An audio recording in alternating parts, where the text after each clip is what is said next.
Family day long outing ব্লগে সবাইকে welcome.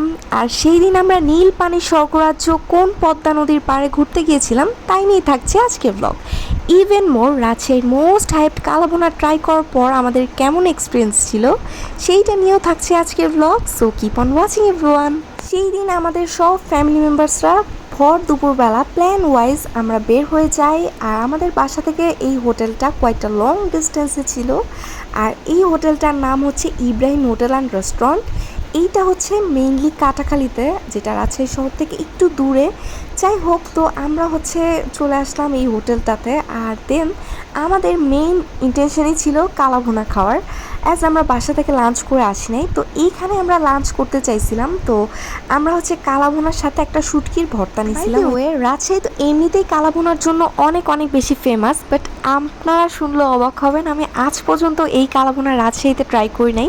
ঢাকাতে আমি পুরান ঢাকা থেকে শুরু করে অনেক ইভেন্টে, ওয়েডিংয়ে মানে কালাভুনা ট্রাই করছি, বাট রাজশাহীর কালাভুনা আমার কখনও ট্রাই করা হয় নাই। মানে ঢাকায় যত রকম আমার নেইবার আর ক্লাসমেটরা সবাই জিজ্ঞাসা করছে যে রাজশাহীর কালাভুনা খাইছো কিনা, বাট সব ক্ষেত্রেই আমার উত্তরটা ছিল না।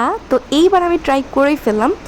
আর এই হোটেলটার কালাভুনার কথা যেটা আমি বলবো, এত এত এত বেশি মজার ছিল যেটা আপনারা না খেলে বুঝতেই পারবেন না। তার সাথে প্রাইসও অনেক বেশি রিজনেবল ছিল। আমরা 5 জন মিলে খেয়ে আমাদের টোটাল প্রাইস আসছে 1300 সামথিং। খাওয়া দাওয়া শেষে ওদের হোটেলের একটা সিগনেচার আইটেম, সেটা হচ্ছে শহরের ক্ষীর। এই মেনুটা আমরা ট্রাই করছিলাম অ্যান্ড ট্রাস্ট মি, এত এত এত বেশি টেস্টি ছিল এটা। তো খাওয়া দাওয়ার একদম মিডিলে আমার হঠাৎ করে মনে পড়ছে, আমার তো মানে নোজ পিয়ার্সিং করা, আমি কী খাইতেছি, এটা তো মিষ্টি। তো এত এত এত বেশি আফসোস লাগছে যে না জানি খেয়ে ফেললেই হয়তো ভালো ছিল, কেন আমি মনে করলাম। তো খুবই খারাপ লাগতেছিল। সাথে সাথে তো আম্মু বলছে না তোমার একদমই খাওয়া যাবে না, তো একদমই মন খারাপ ছিল। খাওয়া দাওয়া শেষ করার পর আমরা আবার রওনা দিই আমাদের মেইন ডেস্টিনেশনে, সেইটা হচ্ছে চারঘাট এলাকা। আর রাজশাহী শহরের মধ্যে এমন একটা প্লেস এক্সিস্ট করে এটা আমার একদমই জানা ছিল না, ট্রাস্ট মি। আর এই প্লেসটাতে ঢোকার আগে আমাদের টিকিট কেটে ঢুকতে হয়, আর টিকিটের প্রাইস কত ছিল এটা আমি ভুলে গেছি। যাই হোক, অনেকটা রিজনেবল প্রাইসেই ছিল। আর ঢুকতেই এই স্পটটা এত বেশি গ্রিনারি সারাউন্ডেড ছিল যেটা তুমি বলার বাইরে। আর হালকা রোদ, তার সাথে মৃদু বাতাস, ব্যাপারটা একদমই জমে যাচ্ছিল। সেই জন্য টুকটাক রিলস বানায় ফেলছি। অ্যান্ড সত্যি মানে রিফ্রেশিং একটা ভাইব দিচ্ছিল। আর হালকা বাতাস হওয়াতে রোদটা ওইভাবে গায়ে লাগতেছিল না, দেখে ভালো লাগতেছিল। তো যতই বাতাস থাক, সামার তো সামারই, অনেক বেশি গরম লাগতেছিল। তো সাকিব আবার আমাদের সবাইকে একটা করে আইসক্রিম ট্রিট দেয়। তো আমরা সব ভাই বোনরা আইসক্রিম খেয়ে অনেক বেশি খুশি। তারপর হচ্ছে আমরা এই তো চলে আসলাম নদীর পাড়ে। আর রাজশাহীতে পদ্মা নদীর মোটামুটি অনেকগুলো পাড় আছে, লাইক পদ্মা গার্ডেন, টি বাঁধ, আই বাঁধ, এরকম অনেক অনেক আছে। তো অনেকগুলোতেই আমি ঘুরছি। তো যতগুলোতেই ঘুরি প্রচুর প্রচুর ক্রাউডেড থাকে জায়গাগুলো। আর এই পার্কটা লেস ক্রাউডেড দেখেই ওই পার্কগুলোর চেয়ে অনেক অনেক বেশি ডিফারেন্ট। তো এইটা আপনাদেরকে ট্রাস্ট মি অনেক বেশি রিফ্রেশ করতে বাধ্য করবে। আর মন যদি খারাপও থাকে, মন ভালো করতে পুরো বাধ্য করবে, যেটা আমি বললাম। আর পদ্মা নদীর এই বাঁধের পানিটা কেন জানি না নীল, এত এত এত পাড়ে গেছি তাও নীল পানি কখনো মানে ভিজিবল হয় নাই আমার সামনে। বাট এই নদীর পাড়ে আসার পর থেকেই আমার মনে হচ্ছিল এটা নীল। তো আমি সবাইকেই আজ করতেছিলাম যে তোমাদের চোখে এটা নীল লাগতেছে কিনা। তো সবাই একই কথাই বলতেছিল, এত এত ভালো লাগতেছিল।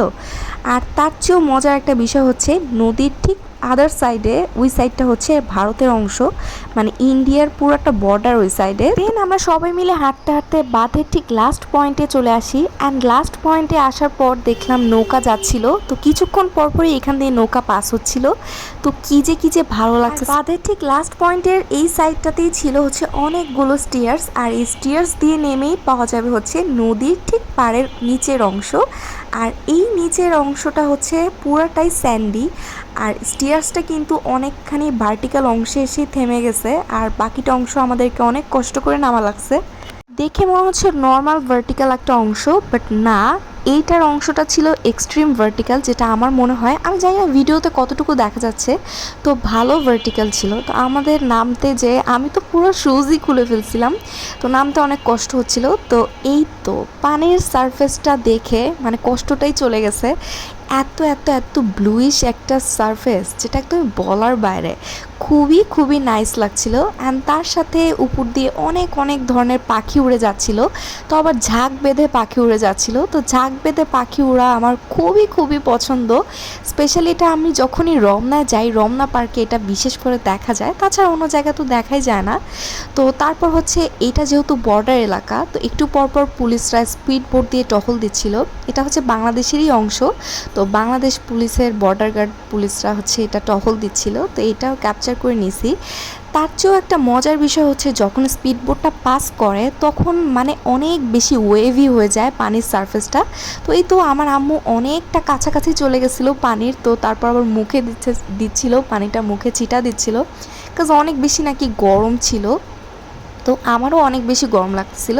তো দেখতে দেখতে সানসেট হয়ে যাচ্ছিল, আর আমরা চাচ্ছিলাম যে ওই সময়টা পুরোটা ইউটিলাইজ করতে। তো নদীর পাড়ে ঠিক ডান সাইডে অনেক সুন্দর সুন্দর প্লে জোন আছে, তো বাচ্চারা ওইখানে অনেক অনেক সুন্দর খেলাধুলা করতে পারে। স্পেশালি আমার ছোটো ভাই অনেক অনেক খেলছিল। তারপর সাকিব আর আমি, আমার ছোটো ভাই, আমরা হচ্ছে দোলনায় অনেকক্ষণ খেলছিলাম, মানে দোলনা দুলতে দুলতে কখন যে রাত হয়ে গেছে মানে আমরা খেয়ালই করি নাই। তো তারপর আবার ফুচকাও খাইছিলাম, তো ফুচকা খাওয়ার ভিডিওটা মানে ডিলিট হয়ে গেছে আমার ফোন থেকে। যাই হোক, তো রাত 7টা নাগাদ আমরা আবার হচ্ছে রওনা দিয়ে দিই শহরের উদ্দেশ্যে, রাজশাহী শহরের জন্য। তো রওনা দিতে দিতে এই রাস্তাটা ক্যাপচার করে ফেলছিলাম, অনেক সুন্দর। তো আমাদের আসতে আবারও 1 ঘন্টা 30 মিনিটসের মতো লেগে যায়। তো রাস্তায় আস্তে আস্তে এই জায়গাটার নাম কি এটা আমি জানি না সঠিক। তো আম্মু বললো এখানে নাকি অনেক মজার লাচ্ছি পাওয়া যায়, লাচ্ছিটা অনেক বেশি ফেমাস। তো রোড সাইডের এই ফুডকার্টটা থেকে আমরা হচ্ছে সবাই মিলে লাচ্ছি নিয়ে নিই, অ্যান্ড ট্রাস্ট মি লাচ্ছিটা অনেক অনেক বেশি মজার ছিল। তো খুবই খুবই ভালো লাগতেছিল। এইরকম লাচ্ছি ঠিক আমাদের ঢাকার তালতলা মার্কেটে পাওয়া যায়, যেটা ছোটোবেলা থেকে খেয়ে আসতেছি। তো আমার কাছে এটা সিমিলার টেস্টই দিচ্ছিল। দেন আমরা সবাই মিলে লাচ্ছি খেয়ে অনেকটা রিফ্রেশ হয়েছিলাম, বিকজ ওই দিনটা অনেক অনেক অনেক বেশি গরম ছিল, আর আমরা এত বেশি হাঁটাহাঁটি করছি, অনেক অনেক অনেক বেশি হেকটিক গেছে। তো আমরা আবার বাসায় ব্যাক করতেছিলাম। সো এই ছিল আজকে আমাদের ডে লং ফ্যামিলি ট্যুর। তো আজকে ব্লগটা কেমন লাগছে সবাই কিন্তু কমেন্ট করে জানাবেন।